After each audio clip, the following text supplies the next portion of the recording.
मैं उस आत्मा को प्रणाम करता हूँ जिसने मुझे शिवगामी बनाया। यहाँ उपस्थित तमाम आत्माओं को मेरा प्रणाम।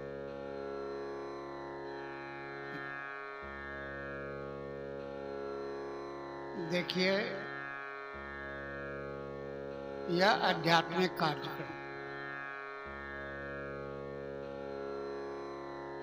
सवेरे से आप लोग बैठे हुए हैं।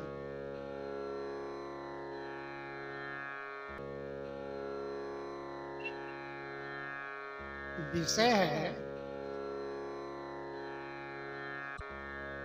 आज के परिवेश में शिव गुरु की शिष्यता,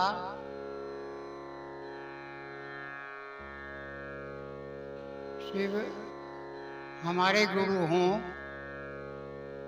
हम शिव के शिष्य हों, कैसे हमारा गुरु शिव होगा, इन्हीं चंद विषयों पर हमारे भिन्न भिन्न गुरु भाइयों ने अपने अपने विचार रखने का प्रयास किया है। और जहां तक मैं समझता हूं, यह विषय कि शिव हमारे गुरु हो जाएं या मैं शिव का शिष्य हो जाऊं,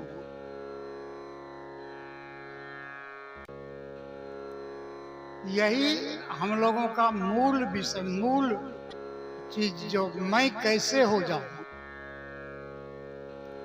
तो गुरु शिव से जुड़ने की जो यह बात है, यह किसी शास्त्र पुराण की बात नहीं। शिव गुरु हैं, यह बात तो थी, हमारे शास्त्र कहते हैं जो शिव गुरु हैं, आदि गुरु हैं, जगत गुरु हैं, गुरुओं के गुरु हैं इत्यादि। लेकिन शिष्य कैसे हुआ जाए, आज तक किसी ने इस बात को प्रतिपादित नहीं किया था। इस कालखंड में साहब श्री हरिंद्रानंद जी ने शिव को अपना गुरु मानकर जो अपनी प्राप्त अनुभूतियों के आधार पर, जो उनकी जो अनुभूति है उसके आधार पर उन्होंने बताया, ऐसा करने से आप भी शिव के शिष्य हो सकते हैं। यानी शिव को, शिव के गुरु स्वरूप को उन्होंने आम आवाम के लिए सुलभ कर दिया। शिव आम आवाम के, जन सामान्य के गुरु हो सकते हैं यदि हम उनके बताए हुए मार्गों का अनुसरण करेंगे। तो चलिए देखते हैं हम लोग शिव को गुरु बनाने के लिए या शिव का शिष्य होने के लिए उन्होंने क्या कहा। उन्होंने 3 बातें कही, बड़ी है बात। 3 बातें कही। पहला, हे शिव, आप मेरे गुरु हैं, मैं आपका शिष्य हूं, मुझ पर दया कर दीजिए। इस बात की आवृत्ति, इसकी आवृत्ति हमारा मन वार वार ले।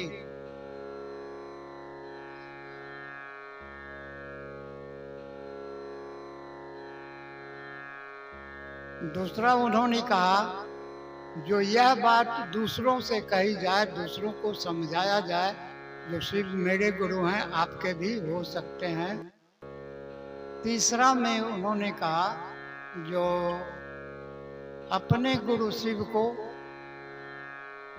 नमः शिवाय से एक दिवारात्रि में 108 बार प्रणाम कीजिए।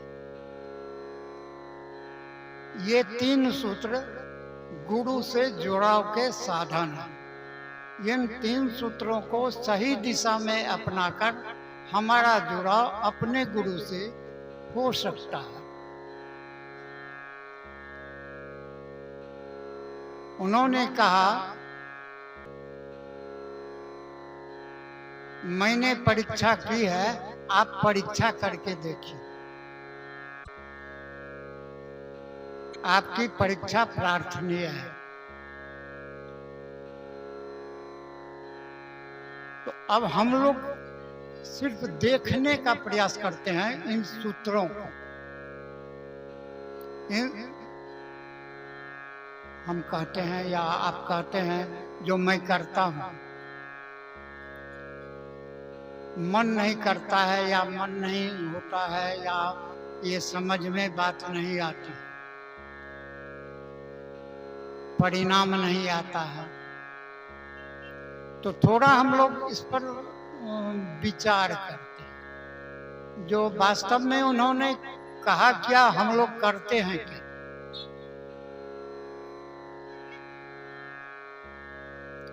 तो उन्होंने कहा, आप शिव गुरु सत्ता को कहिए, हे शिव आप मेरे गुरु हैं, मैं आपका शिष्य, मुझ पर दया कर दीजिए।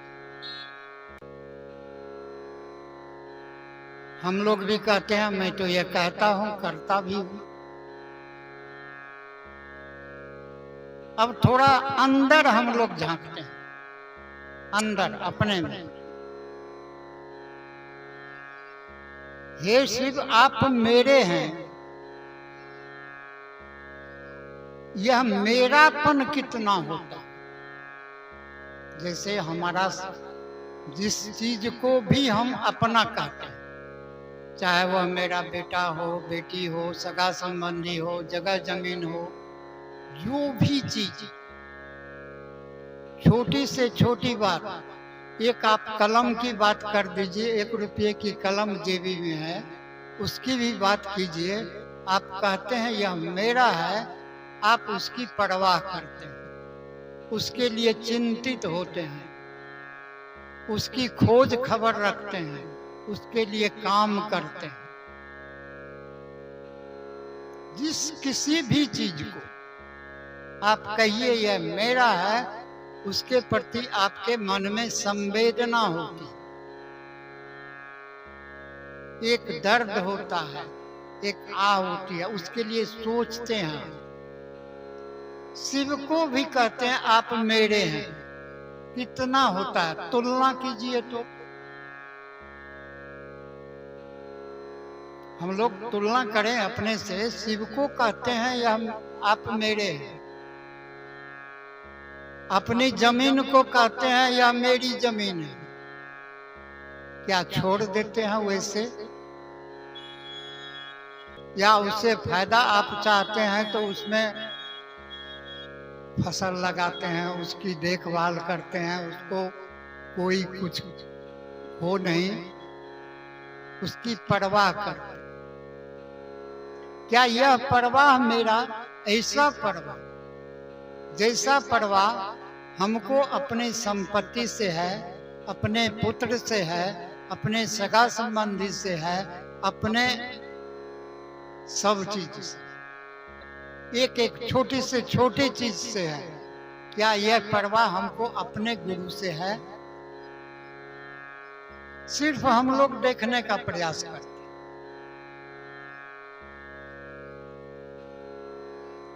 क्या वह अपनापन है? तो उन्होंने कहा, आप कहिए हे शिव आप मेरे हैं, तो यह मेरापन का भाव आप में है, यह मेरा अपनापन का भाव।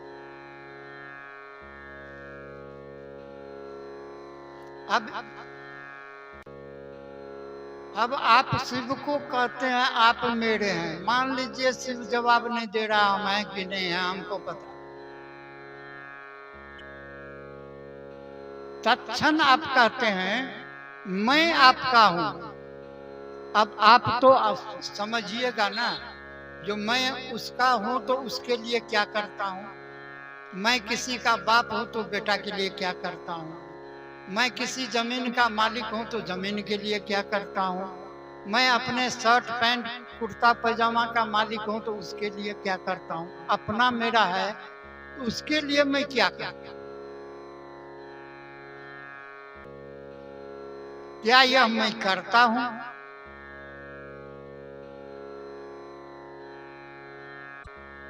तो जब कोई चीज आप कहते हैं वह मेरा है, आप कहते हैं हे शिव आप मेरे हैं, मान लीजिए, छोड़िए, शिव से कोई आपको प्रति उत्तर नहीं आता, आगे कहते मैं आपका हूं। अब तो आपकी जवाबदेही होती है ना, जो मेरा है उसकी हम परवाह करें, जो मेरा है उसकी आप परवाह करें।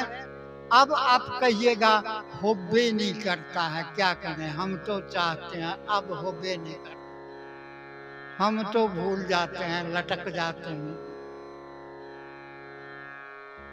तो उन्होंने कहा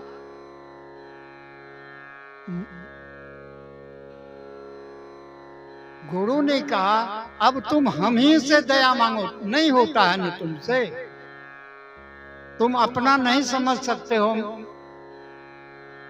तुम मेरा नहीं हो सकते, हम ही से दया मांगो, हम ही से दया मांगो। सरकार आप हम ये हमारे मन को समझा दीजिए, जो मैं आपका हूं आप मेरे, लेकिन हम दया भी मांगते हैं तो इसके लिए नहीं मांगते हैं, मांगते किसके लिए हैं, लौकिक जीवन में ढेर सारी सुविधाएं असुविधाएं हैं, हम उसके लिए महादेव से दया मांगते, वह मेरा हो जाए ऐसा हमारा सोच नहीं। तो ये कोशिश हम लोग करेंगे, यह होता नहीं है।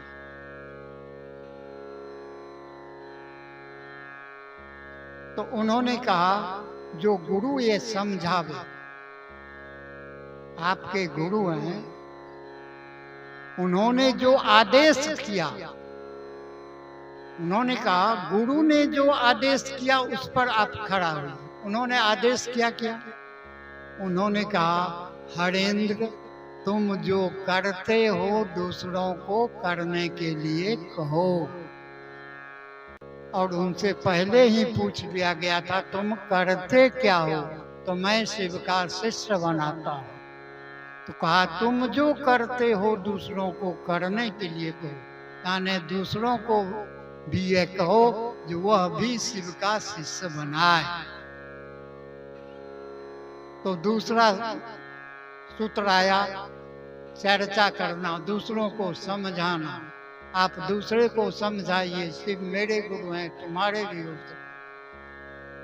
यह समझाते समझाते आपकी समझ हो जाएगी जो शिव मेरे गुरु हैं, तब यह जो बोली है बागात्मक ज्ञान है हमारा, शिव मेरे गुरु हैं, यह अभी हमारा बागात्मक ज्ञान है, हम बोली में बोलते हैं, तब यह हमारा धीरे धीरे हमारा बोधात्मक होने लगेगा, तब हमारी समझ में आने लगेगी यह मेरा है,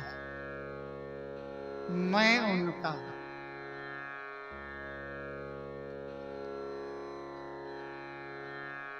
तीसरे में उन्होंने कहा जो आप 108 बार नमन कीजिए। नमन की प्रक्रिया में हम लोग भी नमन करते हैं, नमः शिवाय नमः शिवाय नमः शिवाय 108 हो गया। उन्होंने कहा नमन कीजिए, नमः शिवाय से मात्र सहारा होता है। नमन नमन होता कैसे है, हम लोग किसी को नमन कैसे करते हैं,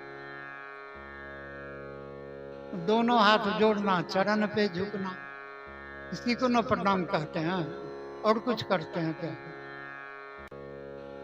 किसी के आगे दोनों हाथ जोड़ के उसके चरण पे झुकते हैं तो यही इसी को न कहते हैं इसको गोड़ लागे हैं प्रणाम किए हैं, यही न कहते हैं। करते क्या है?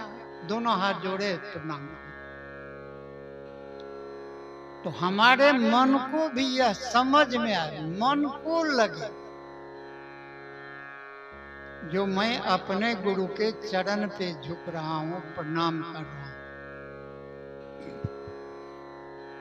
तो साहब कहते हैं यह तीन सूत्र, यह तीन सूत्र आपको अपने गुरु से जुड़ाव के साधन है। इस तीन सूत्र को जब हम सही दिशा में करेंगे तो हमारा जुड़ाव अपने गुरु से होने लगेगा। और जब गुरु से जुड़ाव होगा, जब गुरु हमारे होंगे शिव, तो साहब कहते हैं शिव के शिष्य होकर व्यक्ति के सारे लौकिक पारलौकिक मनोरथ स्वतः पूर्ण होते हैं, प्रयास की आवश्यकता नहीं है।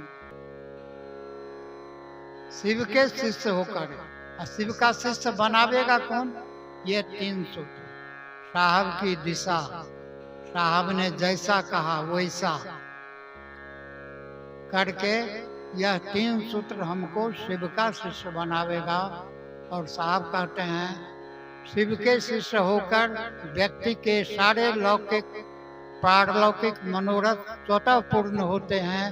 मैंने परीक्षा की है, आपकी परीक्षा प्रार्थनीय है। चाहूंगा इन्हीं चंद शब्दों के साथ मैं आपसे विदा लूंगा। आपको मेरा प्रणाम।